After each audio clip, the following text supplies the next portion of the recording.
Hi everyone, welcome back to this channel. In this tutorial, I will show you how to catch the unique bird, Pink Brick Sparrow in Heartopia.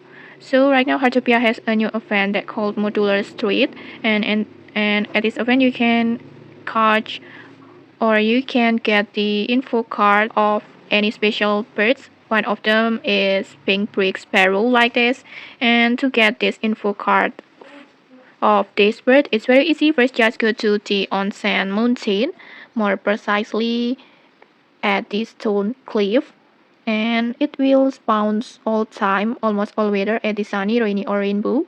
So just go to the Onsen Mountain, more precisely at the Stone Cliff over here.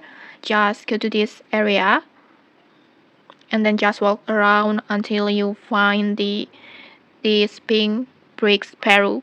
And okay, that's it. If you found this helpful, don't forget to like, comment, and subscribe for more tutorials. Thanks for watching, and see you.